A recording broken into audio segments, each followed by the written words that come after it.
are worthy to be praised. Yahweh, you're worthy to be praised. Yahweh, Ah, there is no one like you, oh Lord. Yahweh. Enlever la chaise du péché de la maladie. La chaise de la maladie, c'est le péché.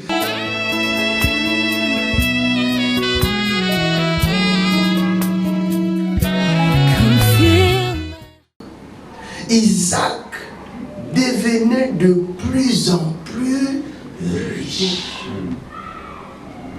C'est parce que son père Abraham était aussi devenu de plus en plus riche. Mais Isaac n'a pas compté sur la richesse de son père. Il a travaillé sa propre richesse. Pour dire que le sang de son père, Abraham, était le sang riche, prospère. Un chrétien pauvre, malheureux, doit se poser des questions. Dis à ton prochain, j'ai des sangs d'Abraham. Je ne peux pas mourir pauvre.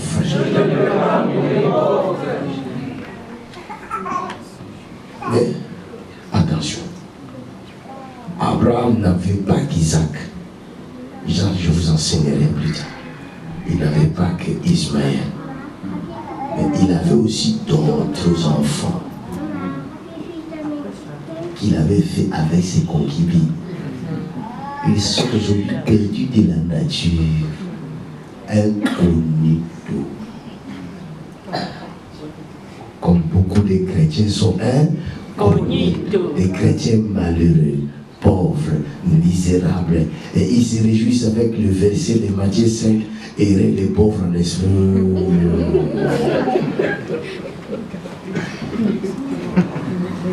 Ouvrons la Bible dans Matthieu 26. La parole de Dieu n'échouera pas. Matthieu 26, 26. Je lis la parole de Dieu. Pendant qu'il mangeait, Jésus prit du pain et après avoir rendu grâce, il le romput et le donna aux disciples en disant, prenez, mangez, ceci est mon corps. Il prit ensuite une coupe et après avoir rendu grâce, il la leur donna en disant, buvez-en tous, car ceci est mon sang, le sang de l'alliance, qui est répandu pour beaucoup, pour le pardon de péché. Amen. Le sang de l'alliance. Je vais vous parler du changement pendant 2 minutes. Dieu veut amener la vie de quelqu'un qui était condamné, peut-être par tes propres pensées. Des fois, le diable utilise tes propres pensées pour te limiter et te condamner. À force d'être anéanti par les envoûtements de la famille, des parents, des arrières, des arrière-grands-parents, des choses qui les retenaient, continuent aussi à te retenir. Et tu es resté dans cette pensée-là. Dans notre famille, nous ne réussissons jamais. Dans notre famille, on ne se marie jamais. Tu acceptes ça. Et à chaque fois, quand tu échoues dans une relation, tu dis c'est normal. Parce que dans notre famille, on ne se marie jamais. Ah, qui a dit ça? Les mariages sont faits pour les uns et pas pour toi. Oh, dans notre famille, il n'y a pas, ce n'est pas une famille riche, c'est une famille pauvre. Ah! Qui a dit ça? Dieu, quand il a créé le monde, il avait créé les riches et les pauvres. Hein? La Bible dit qu'il a créé l'homme à son image et à sa ressemblance. Mais à force de vivre les mêmes choses qui ne se trouvent pas dans la volonté de Dieu, l'homme finit par accepter cela.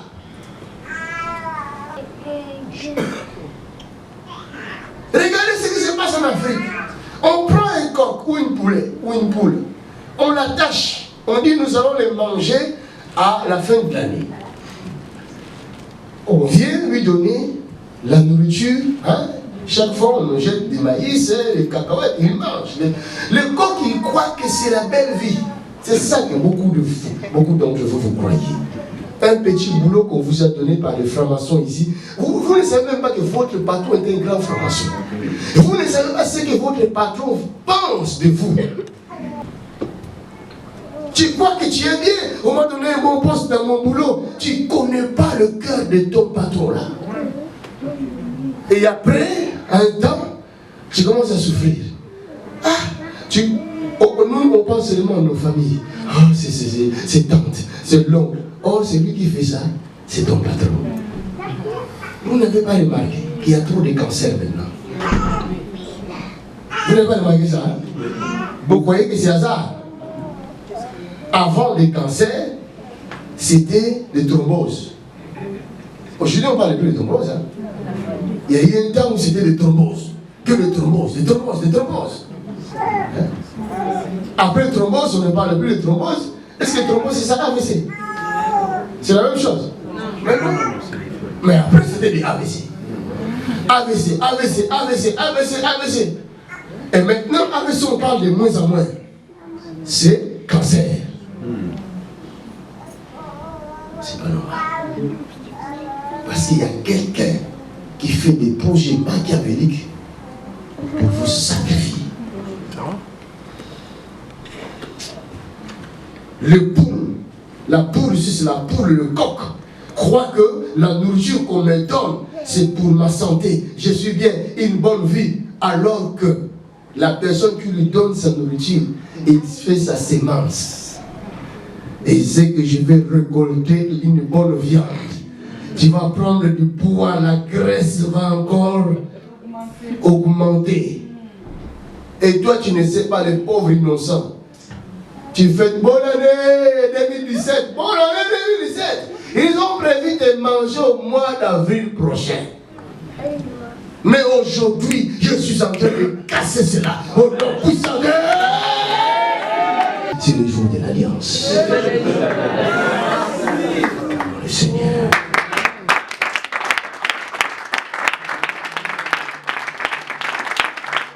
Et ici, prenez ceci et mon corps. Amen.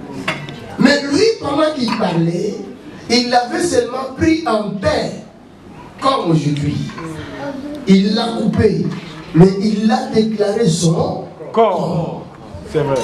Or, dans sa parole, il dit, dans Jean 14, verset 12, celui qui croit en moi fera aussi les œuvres que je fais. Si lui, il avait déclaré un pain, son corps, comme il nous avait dit de faire ceci en mémoire de lui, moi et toi aussi, nous déclarons ceci devient son corps. Amen. En mangeant le corps de Jésus-Christ, nous devenons un même corps avec lui. Amen. Merci. Ne prenez pas les choses de Dieu à la légère. Devenir un même corps avec Jésus de Nazareth, c'est marcher avec puissance, marcher avec le Saint-Esprit de Jésus-Christ, c'est parler avec le Saint-Esprit de Jésus-Christ, c'est vivre avec le Saint-Esprit de Jésus-Christ. Aucun roi de la terre ne pourra me résister. C'est pourquoi quand je marche, je suis fier. Je marche dans ma fierté. Je ne marche pas comme un malheureux. Je marche comme quelqu'un qui connaît son Dieu. Galates 3, il dit, celui qui croit est béni avec Abraham, le croyant. Vous connaissez la parole de Dieu. En mangeant son corps, tu deviens même corps avec lui. Amen. Tu deviens la parole. Jesus name. C'est pourquoi Jérémie dit, tu seras comme ma bouche. Ce que tu déclareras, c'est ça qui va se faire. C'est aussi simple que ça. Ce n'est pas la magie, c'est avoir confiance en Dieu. Et il prend la coupe, il dit, prenez ceci, buvez-en. Ceci est mon sang. qui a été répandue pour le pardon du péché. C'est-à-dire, le péché amène la mort. Et il y a des maladies qui peuvent se trouver dans ton corps qui sont venues par le péché. Alors, c'est-à-dire, la maladie a pour soutien, pour fondement, le péché.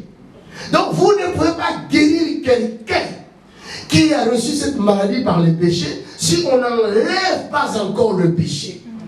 C'est pourquoi en emmenant par 4 hommes le paralytique, on a ouvert le toit, on l'a fait descendre devant Jésus-Christ. Jésus n'a pas commencé par le guérir, mais il a d'abord enlevé la chaise du péché de la maladie. La chaise de la maladie, c'est le péché, c'est-à-dire le fondement de la maladie. La maladie est assise sur son fondement qu'on appelle péché dans votre vie. C'est pourquoi le médecin ne peut pas vous guérir. Il ne peut que vous soigner, mais il ne peut pas vous guérir parce que la maladie est assise sur son fondement qui est le péché qui habite en vous. Amen. Alors pour être guéri définitivement, il faut enlever le fondement qu'on appelle le péché. Or le péché, ça ne s'enlève pas par les médicaments. C'est un royaume, c'est un démon que le médicament ne peut pas toucher. Il faut quelqu'un qui a un pouvoir. Et cette personne-là, c'est Jésus seul. C'est pourquoi Jean dit, regarde l'agneau de Dieu qui ôte le péché du monde. Alléluia. Il dit, prenez mon sang. Beaucoup de gens ne comprennent pas ce geste. Prenez mon sang qui est répandu pour le pardon du péché. Quand le sang vient dans ta vie, le sang de Jésus enlève le péché. C'est vrai. Et tout d'un coup, la maladie n'a plus où mettre ses pieds. C'est fini. La maladie commence à chercher, je vais mettre le pied où. C'est fini, il n'y a plus un nombre de pieds. Il est obligé de partir sans même le chasser. Alléluia. Et vous allez vous retrouver là tout à l'heure. Vous allez vous retrouver. Juste comme elle a dit, j'ai cherché les douleurs, il n'y a plus. Mais c'était ici dans mon corps, ça circulait. Alléluia.